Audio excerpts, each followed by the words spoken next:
иска мента. Боби иска мента. Боби иска мента. Боби иска мента. Мане като феновете на Лудогорец. Всички в един глас. Така, това, което ще научите следващите минути е, че имам сценичното поведение на сплескан гълъб от кола. И смешките, които са подготвил, не са много смешни. По принцип съм свикнал да комуникирам с вас и с тези от вас, които знаят кой съм. Кой сте? Излез навън, има много хора, сменете се.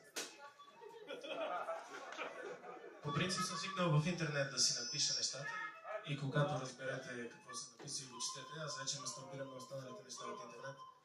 Така че после като свършите да четете не новините или моите статуси, отивате да мастурбирате на нещо, което аз вече съм мастурбирал. Неловко ми е да говоря пред хора, особено истински, такива, които могат да ги пипнеш като брата. Диан, който ще ми сменя презентациите и е един от собствениците тук, той навсякъде има проценти.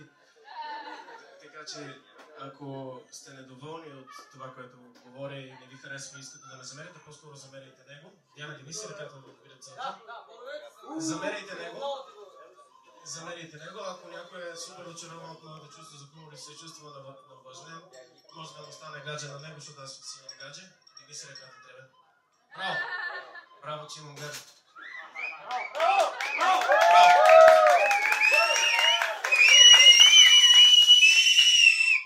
Също тук трябва да е и бийста, който пише хороскопите, така че ако имате хороскоп до присъствието на много събития... Няма. Ако имате хороскоп, не хороскоп, който ви приветства тук, на това неловко събитие, значи и бийста е виновен. Може да се запознаете с него, не ги пише аз хороскопите, може да поискате по-добра съдба от него, като го съблазните. Другия, който искам да кажа, че е тук, е моя менеджер, най-богатия българин във Фейсбук. Боби. Като Боби е толкова богат. Истинска история, Боби се среща с шефката на ДСК и първият въпрос, който й задава, какъв е вашия капацитет за пари? Истински въпрос. Следващо е, с него отиваме в BTV да говорим с един от директорите там. По средата на срещата, Боби се навежда към мене, може да ми говори само на мене, обаче не се чувам това нещо само от мене, а от всички. Въпросът беше, коя е тази телевизия? Той е платил на тези, които се смеят от вас, така че... Ако се сещате за Чичо Скруч, който се къпе в стотинки, такива жълтички, Чичо Скруч е патето за вана на Боби. Имаше в интернет, както всяка информация в интернет, имаше една изчислена е, дали, колко пари трябва да има на улицата, за да се нагръзите, за да ги дигнете. И за хората тук, които сте по-беднички, жълтите стотинки като цяло не са голяма съблазна, освен ако не сте суеверни да си забравите късмета. За по-заможните хора вече са хартиените парички. За Бил Гейтс беше изчислено около $20,000. За Боби са толкова пари, че да не се налага да се навежда направо да си ги вземе. Друга истинска история с Мартин, който е с шапка някъде тук едно джудженце от Варна. С Мартин трябва да осребрим, играхме на казино, да осребрим чиповете на Боби, който е в туалетната. Излизам от казиното и има една средна заплата, печалба, която му се дава. И той стои отпред. Тия пари не ги чувствам като мой. Това е Боби. Иначе днеска е сряда, което е безумен ден. Много хора казват, че понеделник е тъпия ден. Сряда е. Това съм го правил на ръка.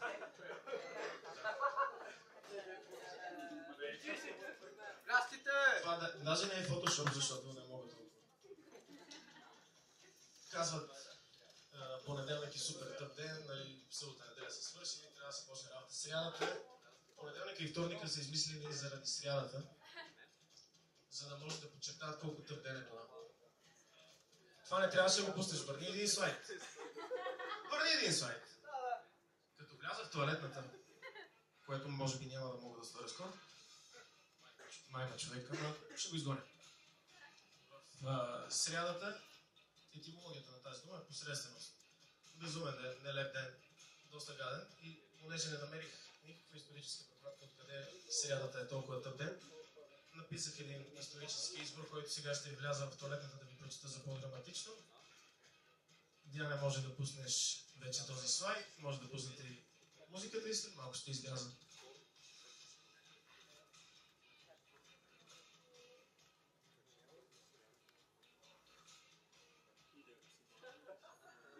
Как 15 октомври за първи път влезе в историята. Людмил очакваше 15 октомври да стане паметна дата в живота му. Беше си наумил точно в този ден да прояви онази смелост, чиято липса е гризала душата му вече няколко месеца. Щеше да иде при Ангелина и да й признае чувствата си.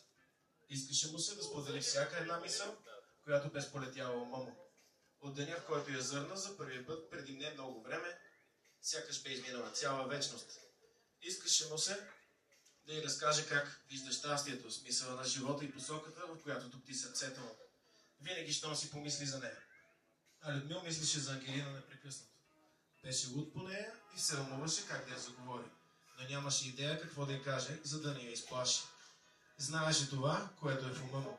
И хиляди пъти по-силно от всички думи. И затова смяташе, че шансът да се провали, да й покаже какво чувства е голям. Не мисля, че трябва да се смеете, защото тръскам. Не беше решил, че точно в този ден ще бъде смел и ще излее душата си. Най-малкото, за да му олекне тези, които се таяха вътре в него. Въпросният 15 октомври се падаше в сряда, времето бе слънчево, а температурите бяха доста по-горещи от тези, с които за октомври. Беше 64 милиона 273 хиляди и 4 година преди новата ера, а Людмил бе 38 тонен динозавър. И да бъдем по-точни, аржентинозавър. Ангелина беше също аржентинозавър, но тежеше 29 тона, заради което в стадото гледаха на нея като на това момиче, което се грижи за фигурата си и поглъща едва 3 тона растителност на ден. Каква хубавица беше само. Мислеше си Людмил също. В опит да я настигне и заприказва на онзи език на динозаврите, за който за жалост не е останал в пластовата скална маса, запазила костите на някой от тях за наше възхищение. Людмил беше на 27 години, зодия Телец, и точно на 15 октомври ядеше плодовете на дърво, за чиято биология съвременната ботаника не хае. Веднага, щом приключеше с яденето, чиято цел бе да направи дъха му плодов, той щеше да отиде при Ангелина и да я заговори. Ако имаше потни жлези, щеше да се поти. Ако имаше коса, щеше да побелее от притеснение. А ако не беше дълъг 27 метра, щеше да се опита да се свие като хамстер. Това, което Людмил не подозираше, е, че срядата е удивително тъп ден. Динозаврите не работеха и дори нямаха календар, така че Людмил нямаше идея какво е сега. Но точно в същата минута на поглъщане на свежи плодове, един доста тлъст астероид, прицелен в Земята, щеше да наложи сряда. Традицията на това срядата да е най-нелепият и ужасен ден, изтребвайки 2/3 от живите същества на Земята.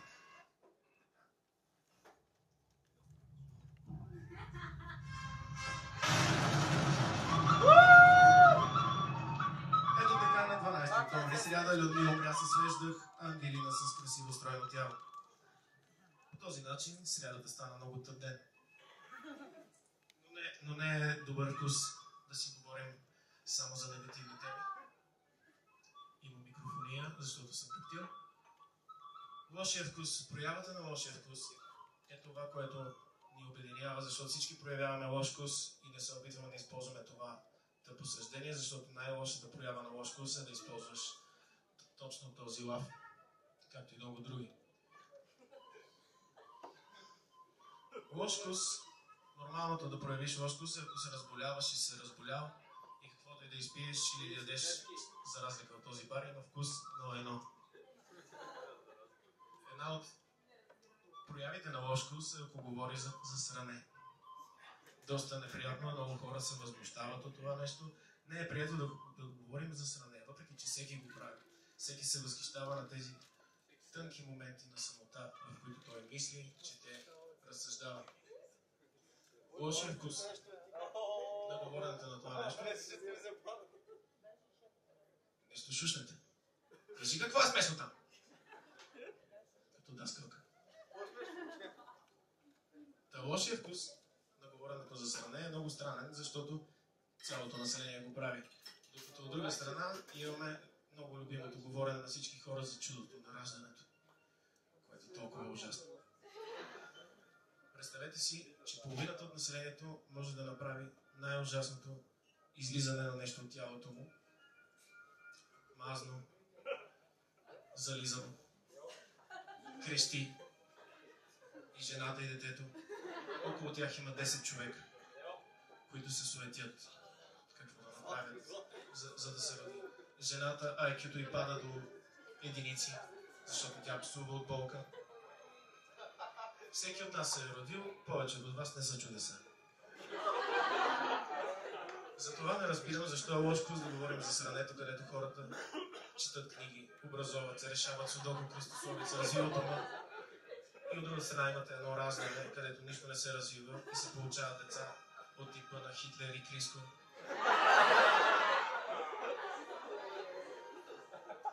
Брата! На здраве! Не пляскайте, Боби не е платил за аплодисменти.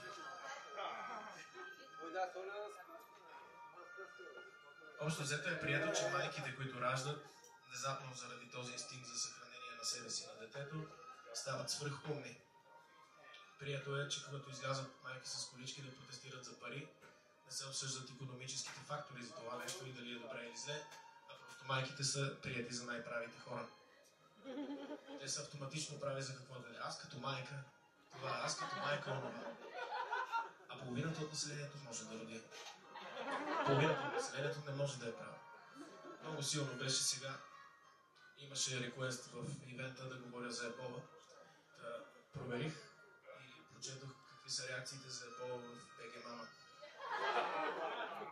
Там се бяха събрали елита на нацията. Умовете, които са родили току-що прясно дете и айката им е скочило на небето, точно защото имат дете. Любимото, което прочетох там,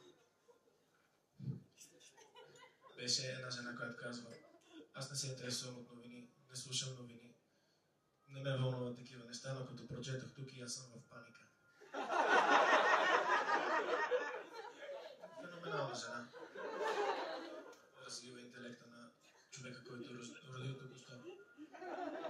Разбира се, там не се ангажираха с това как се предава ебола, че трябва детето ти да заходи да роби в телесните течности на други хора, за да се получи. И това, че има болести, които убиват много повече хора и че това е медийна паника. И нямаше никакво трезво разсъждение за еболата, просто ебола. Паника. И ваксините, като се говори за ваксини, от едната страна имате човек с медицински експертизи, учил 10 години, работил още 10-15 години, който знае защо има ваксини и как са избили полиомиелита. От друга страна имате жена, майка, която е чела нещо в интернет, вместо да мастурбира. Тя е абсолютно права да не вакцинира детето си, защото вакцината ще му причини аутизъм, като на нея. Но друго е, че и бащите не са по-добре. Примерно Боби Михайлов, който вчера каза, че Ники е велик вратар. Феноменален баща също така. Но понеже Боби Михайлов е такова майката, както си е Боба майката в БГ Мама, Боби Михайлов е такова майката на целия български футбол и затова той се чувства като баща на всички футболисти. Няма значение, че паднахме от Норвегия, няма значение, че вместо момчето, което преяжда с кренвириши, игра сина му. Ще сменяме треньора. Футболистите не са виновни. Нищо, че не могат да направят центриране. Няма значение. Ще сменяме треньора. Както винаги. Затова измислих, че най-добрият вариант при смяна на треньора сега и всичките лобита, които искат Краси Балаков, Вили Уцов и така нататък, най-добре трите влъхви от ГЕРБ, които сега преговарят с всичките партии за правителство на Воглаве с Цецка, да проведат консултации между партиите и за назначаване на треньор. БСП веднага ще кажат ГЕРБ. ГЕРБ са лескари, максимум второ място.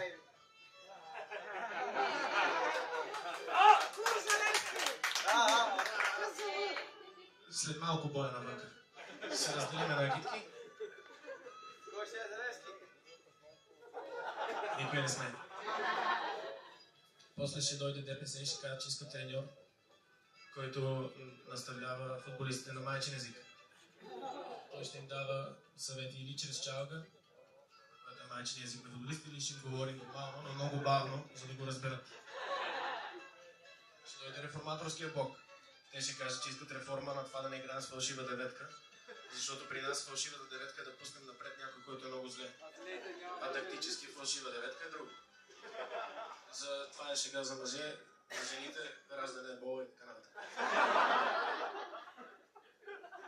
Следват преговорите с Патриотичния фронт. Те, фенове на Лудогорец, Бояни Крайнеши, ще искат да се вика българи юнаци и ще искат да се натурализират всички бразилци от Лудогорец, за да влезат в национален отбор да играем добре. Следва България без цензура. Бареков ще иска извънземните да дойдат и всякакви такива щороти. Националният отбор да вземе да открадне футболисти от всички страни и накрая ще им обещая по един лаптоп или таблет. 1 милион работни места. 1 милион работни места за 11 футболисти. Браво, Диане! Виждате, Диане има чувство за футбол. Всички да му станете кажат. 2 милиарда! Боби надава. Работни места до откат. Всеки по 4. Идва ред и на... Кой следва? Атака! Атака и АБВ. Слагам ги на заедно, защото ме мързи да мисля, че ги за всеки отделно. Атака и АБВ, разбрали недоразбрали, искат да махнат капело от руснаците, понеже западняк взима много пари. И това е общо взето начинът, по който ще изберем национален треньор за невероятния ни национален отбор. И това, което остава сега, това кратко е, предсакани сте, да ви разкажа и да ви разваля музиката на всички юни. Във всяка песен, която чувате с текст, има място за фразата Яшми Курус и Митли. И сега, за да ви го нагледя, ще пуснем. Има ли французи тук? Супер, защото ще е с френския химн. Пуснем френския химн, за да ви го нагледя.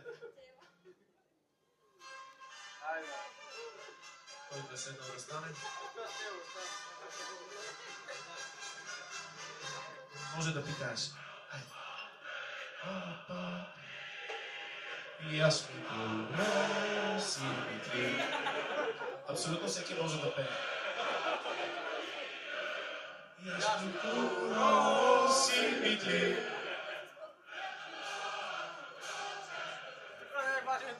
Яшми Курус и Митли. При това си човек, който не може да пее. Брат ти е преди тебе. Брат ти е преди тебе. О, сега ще имаме лайв скоро на пикане. Сега той е вътре. Вътре е целият вътрисук. Събува гастите. Тази малка пишка колко пикае.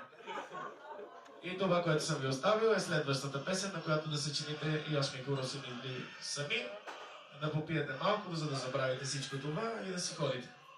Защото няма да работим късно. Тук Диан не е отворил заведението за всички. Чао!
Само да кажа на тези, които не са чули всичко това, което беше преди малко, са дошли по-късно, че навън срещу 5 лева ще разкажа всички смешки отново.